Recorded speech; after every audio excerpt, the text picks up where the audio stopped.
আরে সমরবাবু, আপনি তো সকালে আর বিকালে হাঁটতে আসেন, এই ভর দুপুরে আপনি এই শুনশান বাগানে একা একা বসে আছেন কিভাবে? আর বৌদিকে এখানে রোদের মধ্যে বসিয়ে বা রেখেছেন কেন? কি হয়েছে, কোনো সমস্যা হয়েছে? আরে আর বলবেন না সুধাংশুবাবু, এখন তো প্রায় 100টা বাড়ির মধ্যে 50টা বাড়িতেই একই গল্প। ছেলেমেয়েরা হয় আলাদা হয়ে যেতে চায়, না হয় ছেলে বউয়ের বাড়িতে গিয়ে ঘর জামাই থাকতে শুরু করে। এখন কি আর করা যাবে বলুন, নিজেকে সামলাতে হবে। যে জীবিত থাকতে আপনাকে ফেলে চলে গেছে তার জন্য নিজের প্রাণটা কেন কষ্ট দেবেন? দেখুন, মীনা বৌদির শরীরটা যেন খারাপ না হয়ে যায়। সুধাংশু সরকার তখন ব্যাংকের কাজ মিটিয়ে ফিরছিলেন। হঠাৎ চোখ পড়ে সেই নির্জন বাগানে বসে থাকা রমেশ চৌধুরীর দিকে। তিনি এগিয়ে এসে জিজ্ঞেস করলেন তাকে এই সমস্ত কথা। সুধাংশু সরকারের স্ত্রী শান্তি সরকার বললেন, হ্যাঁ ভাই, যখন ছেলে উপার্জনশীল হয়ে নিজের পছন্দের বেশি শিক্ষিতা মেয়েকে বিয়ে করে নেয় তখন তো এমনই হয়। এখন দেখুন রমেশদা, আপনি তো আমাদের ছেলেকে অর্থাৎ পিন্টুকে বলতেন সারা দিন ঘুরে বেড়ায়, কিছুই করে না। অথচ দেখুন, আপনার ছেলে অরুণ বড় চাকরি করলেও আপনাদের ফেলে রেখে চলে গেছে। আর আমার পিন্টু দোকানে বসে, আমাদের সঙ্গে থাকে, আর বউও আমাদের সম্মান করে। তাহলে এখন বলুন তো, কে লায়েক আর কে নালায়েক? এই ধরনের মেয়েদের কোনো ভরসা নেই, যে নিজের সুখের জন্য শ্বশুর শাশুড়িকে দেখাশোনা পর্যন্ত ছেড়ে দেয়। সে নিজের স্বামী বা তার পরিবারকে কিভাবে দেখবে? রমেশ চৌধুরীর দিকে তাকিয়ে শান্তি বলেই চলেছিলেন, তখন সুধাংশু বললেন, তুমি কি বলছো শান্তি? মানুষ এমনিতেই কষ্টে আছে, তার উপর তুমি আগুনের মধ্যে ঘি ঢালছো। চলো বাড়ি চলো, প্রচণ্ড রোদ পড়েছে, আমার ভীষণ তেষ্টাও পেয়েছে। শান্তি বললেন, আমি তো শুধু সত্যিটাই বলছিলাম, তাই কারো কারো গায়ে লেগেই যেতে পারে। দেখো না, যদি রমেশ চৌধুরী পেনশন না পেতেন তাহলে ওনার ছেলে বৌমা ওনাকে নিশ্চিতভাবে ভিক্ষে করতেই পাঠাতো। এখন পার্কে বসে আছেন, কিন্তু যদি ওরা সঙ্গে থাকতো তাহলে তো স্টেশনে ভিক্ষার পাত্র নিয়ে বসে থাকতে হতো। সুধাংশু বিরক্ত হয়ে বললেন, আচ্ছা এবার চুপ করো, ভুল করেছি তোমার সঙ্গে এই বিষয়ে আলোচনা করে, চলো এখান থেকে তাড়াতাড়ি চলো। এই বলে সুধাংশু সরকার হাত ধরে শান্তিকে নিয়ে চলে গেলেন। মীনা বৌদি তখন রমেশ চৌধুরীর কপালে আঁচল রাখলেন, শোনো, চলো এবার, আর কতক্ষণ এভাবে রোদে বসে থাকবে? যদি রোদে কিছু হয়ে যায় তাহলে কি হবে? যা আমাদের কপালে আছে তা কি আর বদলানো যাবে? কতক্ষণই বা এইভাবে বাইরে থাকবে তুমি? রমেশ চৌধুরী বললেন, মীনা, তোমার কি মনে হয় আমাদের ছেলে অরুণ ওখানে সুখী? আমি কি খুব কঠিন কোনো সিদ্ধান্ত নিয়েছি? মীনা বললেন, না, তুমি কিচ্ছু খারাপ করনি, তুমি একদম ঠিক সিদ্ধান্ত নিয়েছ। সে নিজের ইচ্ছায় আমাদের ছেড়ে চলে গেছে, নিজেকে দোষ দেওয়া বন্ধ করো। আমি তো শুধু ঈশ্বরের কাছে প্রার্থনা করি আমার সন্তান যেখানেই থাকুক যেন সুস্থ থাকে। এই বলে একে অপরের উপর ভর দিয়ে ধীরে ধীরে তারা বাড়ির দিকে ফিরলেন। সত্যিই বলে মানুষ, মায়ের মন সব আগে বুঝে ফেলে। এদিকে মীনা বৌদি আর রমেশ চৌধুরী দিন রাত তাদের ছেলে অরুণের চিন্তায় ডুবে থাকেন। মীনা বৌদি তো যেন বেঁচে থাকার ইচ্ছাটাই হারিয়ে ফেলেছিলেন। আর ওদিকে গত 2 দিন ধরে অরুণ জ্বরে ভুগছিল, কিন্তু তার শ্বশুর বাড়িতে কেউই তাকে তোয়াক্কা করছিল না। কারোর এত সময় ছিল না যে ওর খোঁজ নেবে। এমনকি তার স্ত্রী সঞ্চিতাও নিজের কিটিপার্টি আর মজা মস্তিতে এতটাই ব্যস্ত ছিল যে অরুণকে কাজের লোকের ওপর রেখে দিয়েছিল এবং নিজে বিভিন্ন অনুষ্ঠানে চলে যাচ্ছিল। অরুণের তৃষ্ণা পেয়েছিল, কিন্তু কাজের লোকের দেখা ছিল না। তাকে ডেকে ডেকে তার গলা শুকিয়ে যাচ্ছিল, তার মনের ভেতরটা দুঃখ আর হতাশায় ডুবে গেছিল। সে কখনো ভাবেনি তার এই অবস্থা হয়ে যাবে, কিন্তু এই অবস্থার জন্য দোষ দেবে কাকে? ঘর জামাই হলে শ্বশুর বাড়িতে থাকার সিদ্ধান্ত তো তার নিজেরই ছিল। তাহলে স্ত্রীকে স্বার্থপর বলে কি হবে? যখন সে নিজেই তার বৃদ্ধ বাবা মার সহায়তা থেকে মুখ ফিরিয়ে নিয়েছিল। কিন্তু শ্বশুরবাড়িতে এসে প্রতিনিয়ত প্রতারণার শিকার হয়েছিল সে। এই অবস্থার জন্য দায়ী সে নিজেই। শুধু এক ভুল সিদ্ধান্ত আর জীবনটাই ঘুরে গেল তার। একটু আগে সে ভালোবাসা দিয়ে স্ত্রীকে বলেছিল, শোনো, আমার শরীর ভালো লাগছে না, আজ কোথাও যেও না। যদি আমার মা থাকতেন তাহলে মাথার পাশে বসে থাকতেন। কিন্তু ঠিক আছে, তুমি তো আছো। সবাইকে ছেড়ে এসেছি, কিন্তু অন্তত আমার জন্য এটা তো করতেই পারো।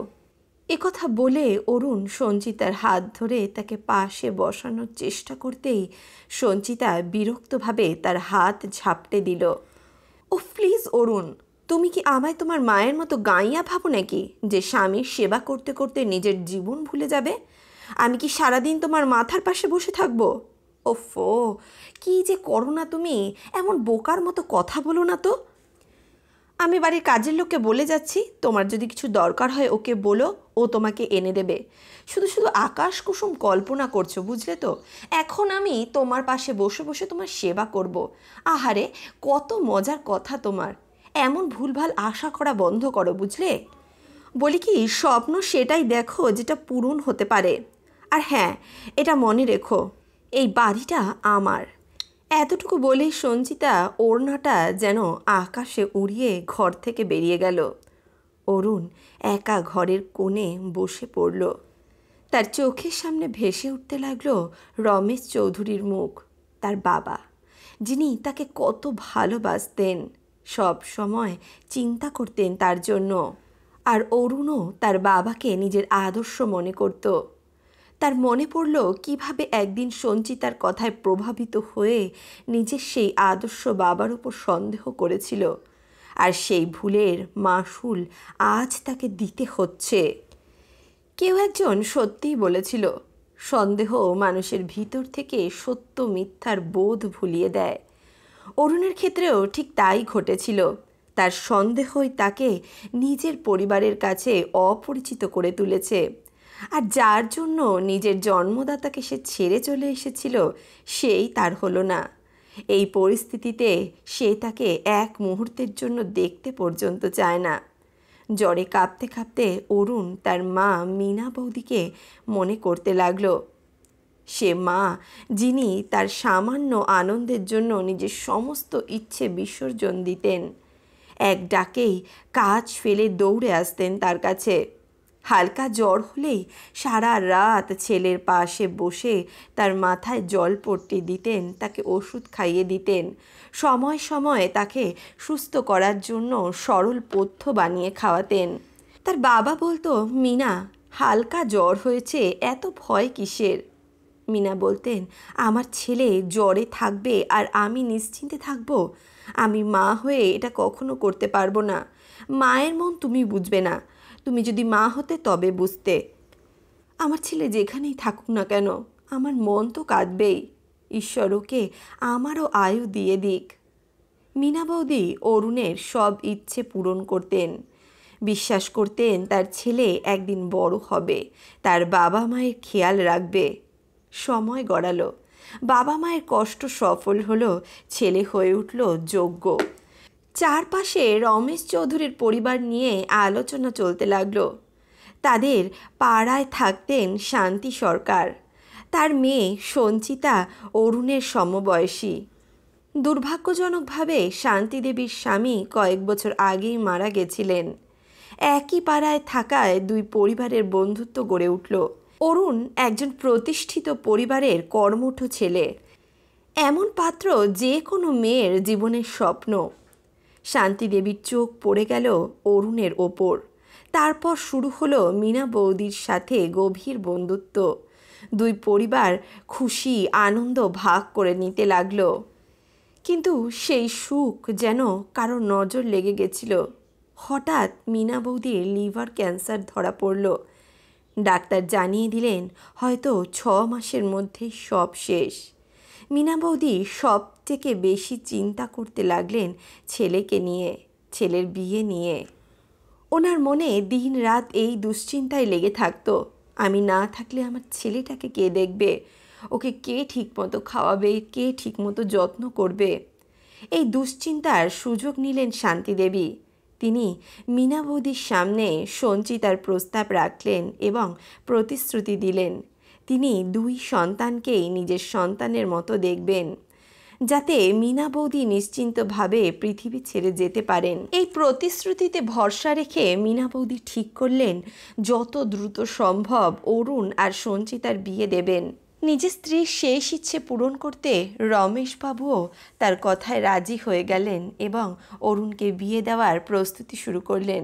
এদিকে অরুণও মায়ের শেষ ইচ্ছে পূরণ করার জন্য সঞ্চিতার সঙ্গে বিয়ে করতে রাজি হয়ে গেল। আর করবেই বা কী সে?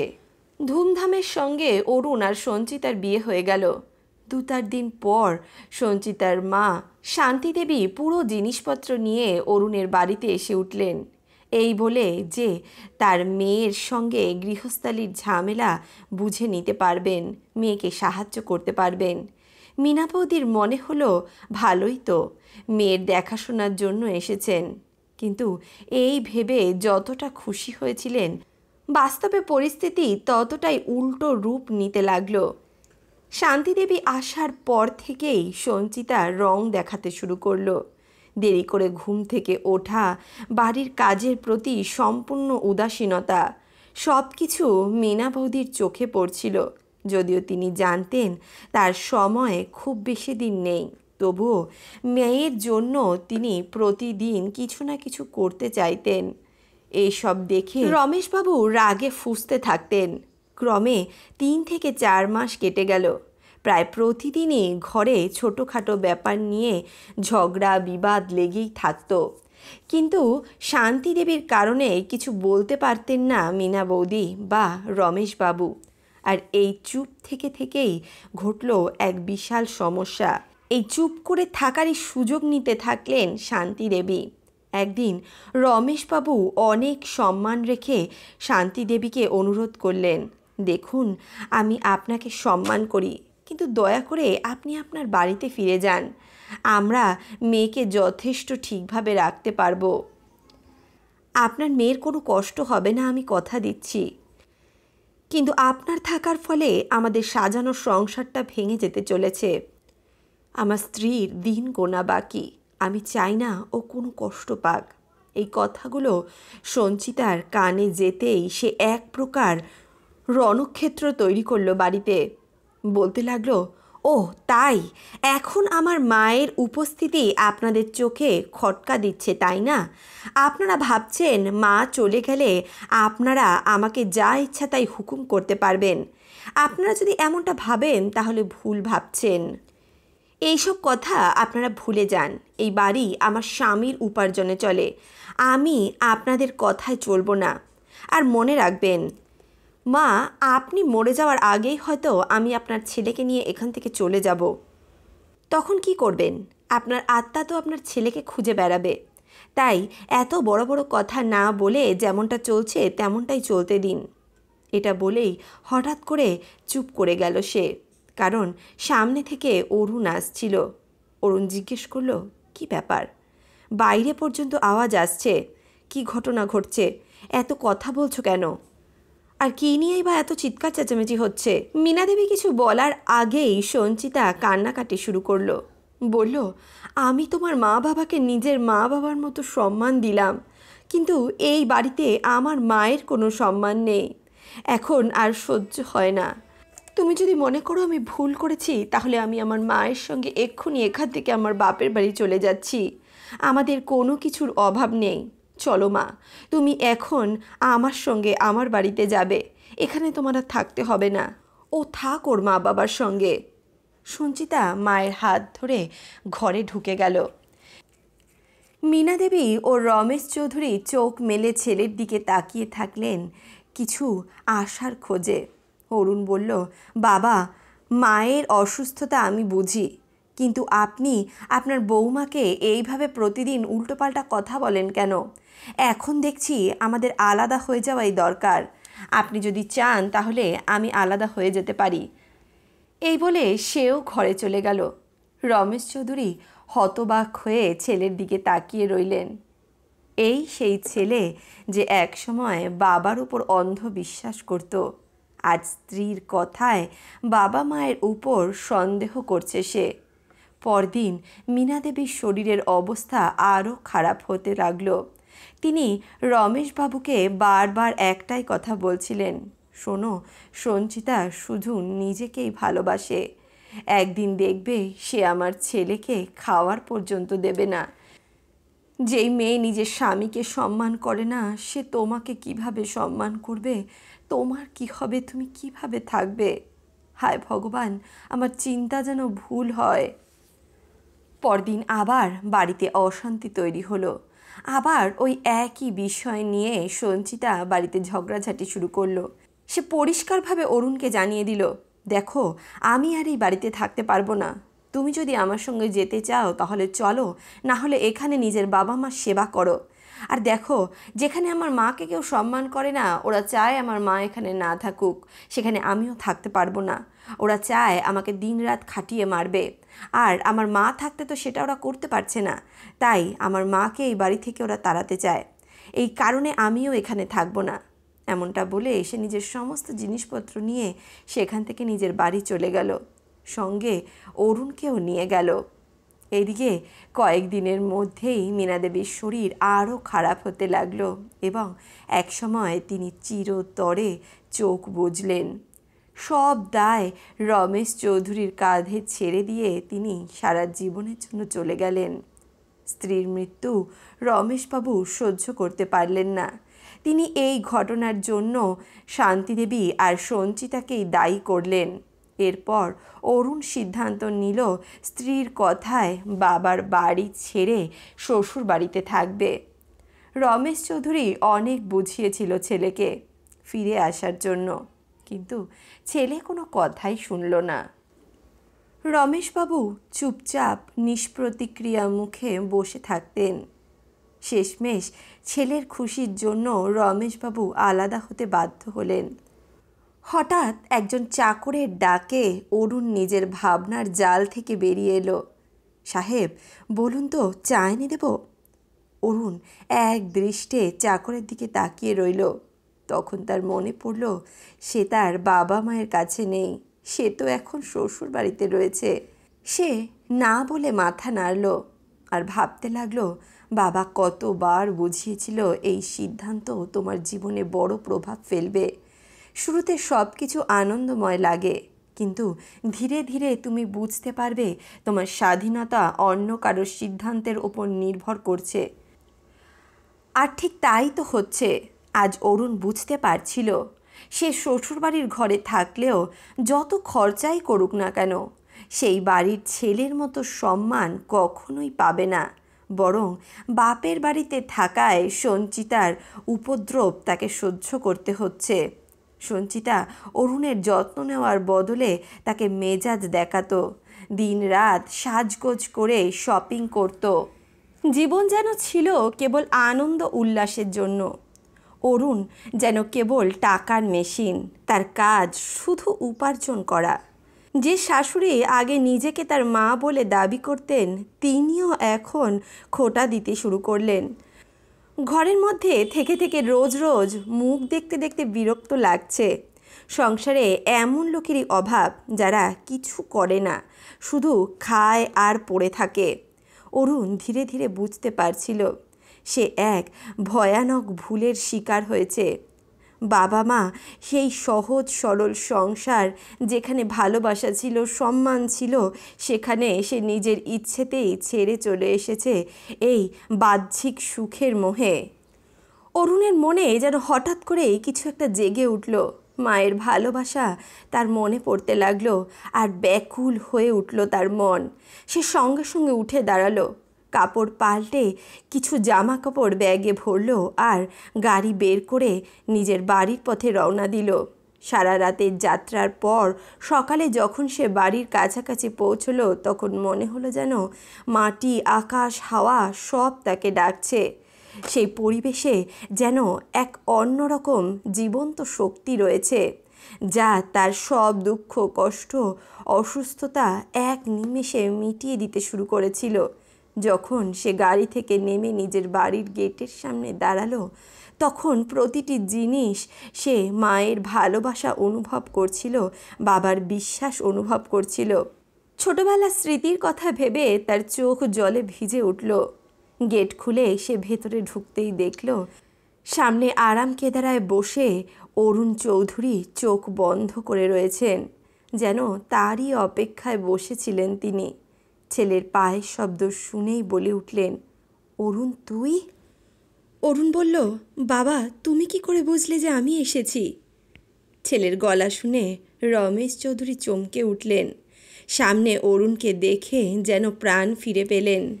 তিনি তাকে টেনে বুকে জড়িয়ে ধরে হাউমাউ করে কাঁদতে লাগলেন আর বললেন, বাবা তুই এলি, আমি তো ভেবেছিলাম হয়তো তোর মুখ আর কোনোদিনও দেখতে পাবো না। আমি সত্যি বলছি, তোর মা কখনো তোর স্ত্রী আর শাশুড়িকে খারাপ বলেনি, তাদের সঙ্গে খারাপ ব্যবহার করেনি। অজান্তে কিছু বলে থাকলে আমাকে ক্ষমা করে দে, তবে আমার ছেড়ে যাস না। তোর মা তো আমাকে ছেড়ে চলে গেল, এখন তুইও যদি আমাকে এভাবে ছেড়ে চলে যাস, আমি কিভাবে বাঁচবো, কার ভরসায় বাঁচবো? বাবারে, আর আমাকে ছেড়ে যাস না, না হলে তোর মায়ের মতো আমিও আর বাঁচবো না। বাবার ভালোবাসা ভরা অনুভব পেয়ে অরুণ বলল, বাবা আমি বুঝেছি নিজের আপনজনের থেকে দূরে থাকার কষ্ট কী। আপনারা তো এমনই, সম্পর্ক ভেঙে ফেলার চেয়ে মাথা নত করাটাই শ্রেয় বলে মনে করেন। বাবা মার ভালোবাসা বোধহয় এমনই হয়, যা আমি এতদিন বুঝিনি। আমায় ক্ষমা করে দিন। বহু বছর পর এত ভালোবাসা, স্নেহ ও আপনজনের অনুভব পেয়ে অরুণ কেঁদে ফেলল এবং নিজের বাবাকে জড়িয়ে ধরল। তারপর বাড়ির ভেতরে গিয়ে এক অদ্ভুত শান্তি অনুভব করল। জীবনের কয়টা বছরে যেন অপমান, অবহেলা পেয়ে পেয়ে সে একেবারে লাঞ্ছিত হয়ে পড়েছিল। যে স্ত্রী কখনো তাকে সম্মান করেনি, সে কিভাবে তার মা বাবাকে সম্মান করবে? যে ঘর থেকে তার স্ত্রী তাকে অপমানিত করে বের করে দিয়েছিল, আজ সেই ঘরই তার কাছে ভালোবাসার সাগর বলে মনে হচ্ছিল। অরুণ কাজের লোকেদের বলল বাবার পছন্দের খাবার রান্না করতে। দুজন একসঙ্গে খেয়ে অনেক আনন্দ করলো, অনেক গল্প করলো। পরে অরুণ বাবার বিছানার পাশে বসতেই রমেশ চৌধুরী তার মাথায় হাত বুলিয়ে দিয়ে বললেন, আমি জানি আমি তোমার অপরাধী। আমার উচিত ছিল সেই সময় তোমাকে ভালোবেসে বোঝানো, তোমার ওপর বিশ্বাস রাখা। তোমার মাকে আমি কথা দিয়েছিলাম যে আমি তোমার খেয়াল রাখব। অরুণ বলল, তাহলে আপনি আমায় যেতে দিলেন কেন বাবা? রমেশ চৌধুরী বললেন, বাবা আমি বাবা হয়ে কিভাবে তোমার সুখের পথে বাধা দিতে পারতাম? তুমি তো নতুন জীবন শুরু করতে চেয়েছিলে। আমি চাইনি তোমার ভালোবাসা তোমাকে দুর্বল করে দিক। তুমি নিজের জীবনে এগোতে চেয়েছিলে, তোমার স্ত্রীর সঙ্গে সুখের জীবন কাটাতে চেয়েছিলে। আমি তোমার চোখের কাঁটা হতে চাইনি, তোমার পথের বাধা হতে চাইনি। কথা বলতে বলতে রমেশ চৌধুরীর চোখে জল চলে এলো।